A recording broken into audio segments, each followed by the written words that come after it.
Hi guys, good morning. Naluto na naman ang mother nyo. Para magluto tayo. Samahan nyo ako magluto ha. Magluto ako ng pakbet.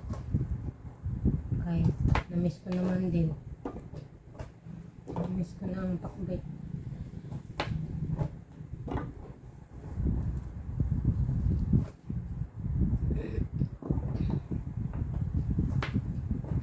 Masama na naman ang lagay ng mother nyo.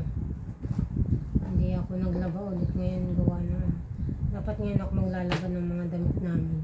Kasi kahapon ang nilabang ko ay puro kumot at saka punda ng unan. Tapos kortina. Baka bukas na lang ulit ako maglaba. So parang masama na naman ang aking lagay. Sinisip ko kasi ako. Gawa nang napagod ako kakaayos dito sa bahay. Ilang araw din ako nag-ayos ng bahay namin kasi naglinis ako. Nagbrigada ako. Nag-disinfect ako ng aking tahanan.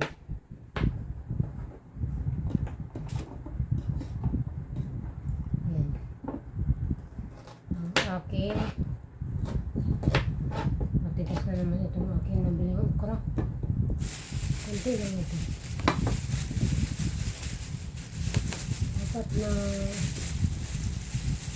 Apat na klaseng gulay lang ito. Hindi na. Kasi may malunggay ako dyan sa akong malunggay sa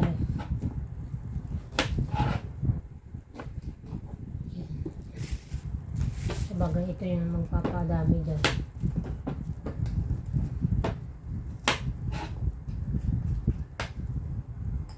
Gusto ko kasi sa pakbet yung maraming ampalaya. Kinakain nila itong hilaw. Tinitry ko nga kainin ng hilaw ito.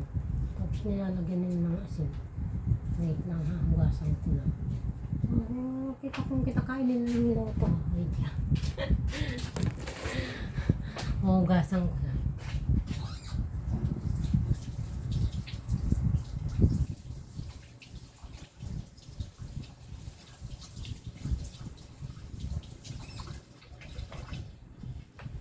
Ito masarap. Papabaking ko na lang. Try natin.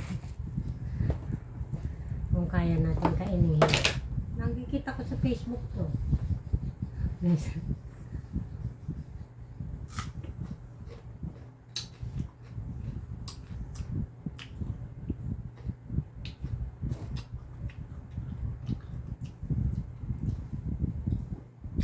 Mapait. Mapait nga. Isa pa. Siguro sanayan lang ito. Dinat-dat ko dito sa ayin guys.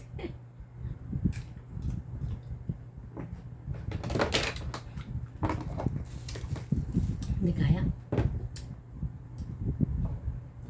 Mas gusto ko paluto dito.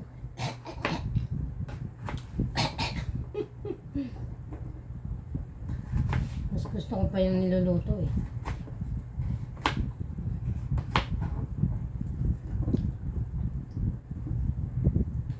Hindi talaga ako sa mga gulay na yung hindi man lang niluto. Okay pa kakain ako half cook. Ano yung sabihin mong hilaw talaga nito?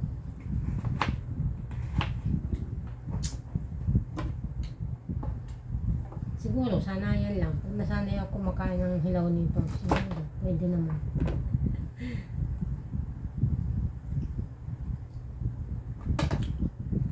Curious lang, nilasahan ko lang.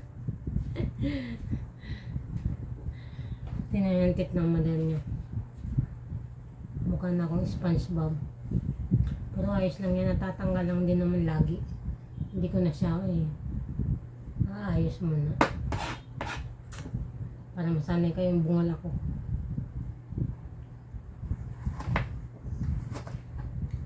Hindi lang ang paggawa. Nasisira din naman.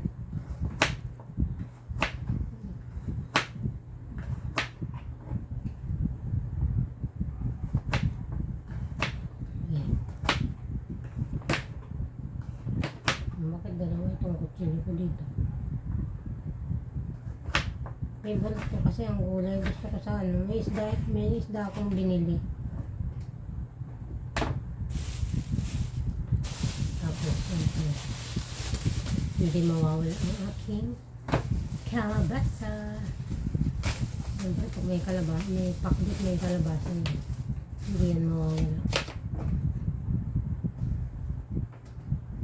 Lumuto na ako ng kanin.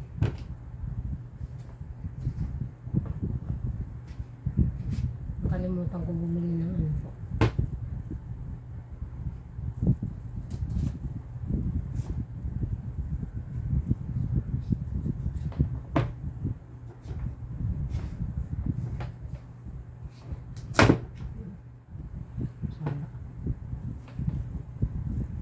Bumabalik ko kasi itong ano ko.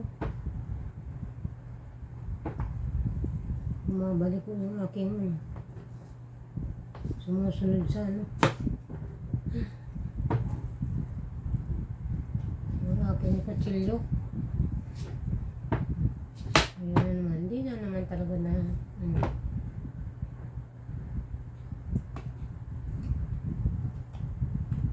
Malambot yung kutsilyo. Sumasayaw siya. Kaya hindi ko siya maputol ng mahiwa ng diretso. Alam mo kasi sa buhay natin, kailangan natin yung lagi may gulay. Kapag ka nagkakaedad na tayo namihina na yung ating immune system. Tulad yan, hindi na nga ako nakakapag-jogging. Pero ayos lang, lagi na lang ako, dito na ako sa bahay mag-exercise ng very light. Hindi naman nawawala sa akin ang pag-exercise kahit paano. Yung galaw-galawin ko lang yung katawan ko dyan. Hindi ko kasi kaya yung ano, laging nakamukmuk din sa gilid. Pagka wala akong ginagawa ay talagang hahanap ako ng gagawin ko. Hindi mo ako ano lang sa isang tabi. Maliban lang kung masama ang pakiramdam ko yun. Tulad ngayon. Hindi ako makakapaglaba ulit kasi masama na naman ang likod ko. Yun.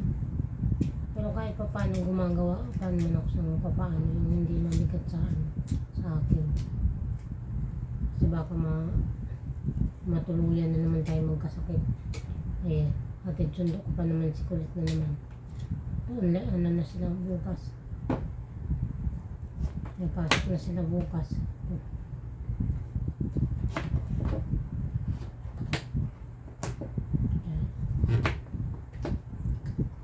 Iingatan natin yung sarili natin kay ako lang din naman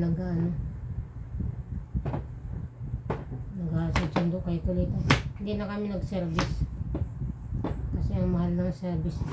Tapos araw-araw naman ako nandoon, so no point.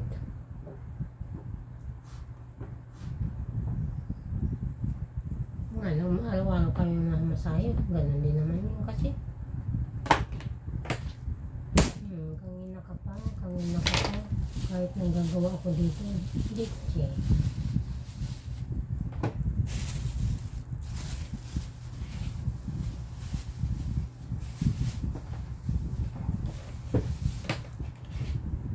Itong ipis na to, wala na rin takot eh. Kahit nandiyan ka sa harapan niya, pupunta tangga sa harapan mo. Ang ipis, nang ipis akala mo, sa gabi lang nalabas. Ngayon, kahit araw, nasamahan ka pa dyan sa misa.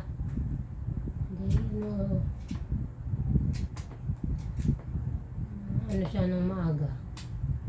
Natigok siya ng maaga. Harap-harapan lang dyan sa harapan mo tipis.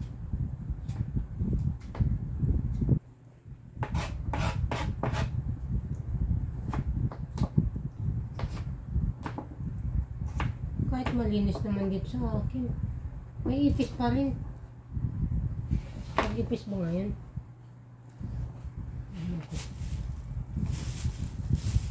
Ito pa lang isang ayan, medyo madami na yung aking pakbet. So, siyempre, gagayatin ko namin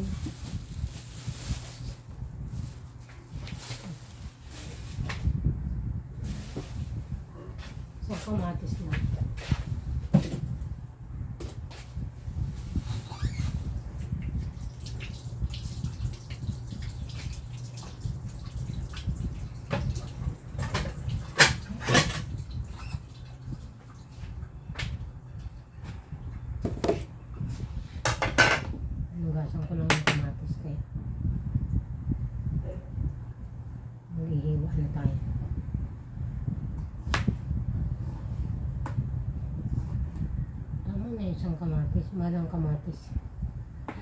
Meron lang kamatis. Basta ayos na yun.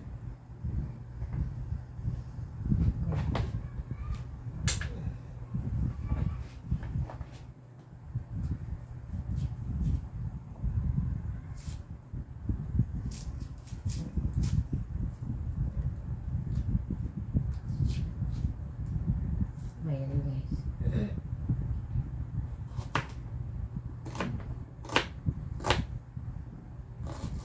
Tapos partneran ko siya ng isda na pinilito. Diba?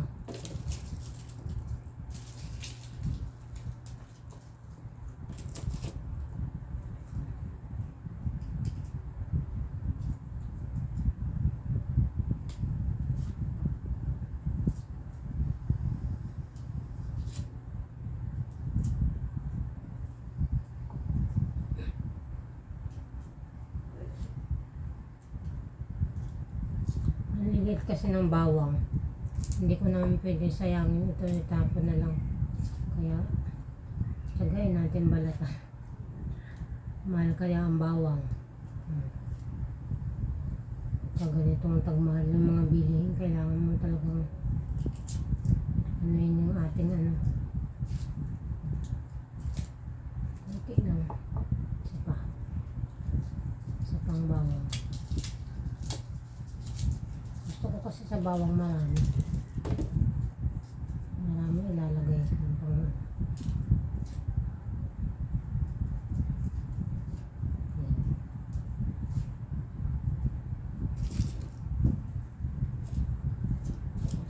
maliliit lang. Pang gisa-gisa lang yun.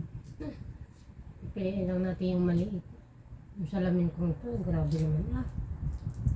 Mahirap talaga pagka walang ilong eh. Walang makapitan ng salamin. Nalaglag eh. Pero cute naman ang ilong ko. Bumagay naman sa mukha ko yata.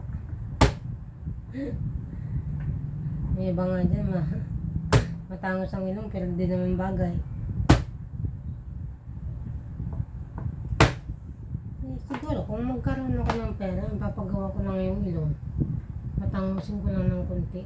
Ayoko yung sobrang mga tangos na hindi na bagay-bagay sa ilong natin. Bumili ako ng alcohol. Pero kasi nang papagawa ng ilong na kahit hindi na bagay sa mukha. Sige lang. Dapat yung ano, tama lang. Yung normal lang na ilong ng ano, hindi mataas, hindi pang, yung katamtaman lang. Yung bakit kailangan pointed ulos eh, hindi naman Pilipino tayo. Pag ikaw nagpagawa ng ulos, hindi ako yung masyadong hindi na kapanipaniwala na ilong mo yun. Dapat yung konting ano lang, konting tangos lang. Hindi na normal na diba ba guys? Ayan, ay ito pa pala. Ayan ang ilalagay kong isda, pinirito. Ayan, tama na yung tatlo. Diba ba?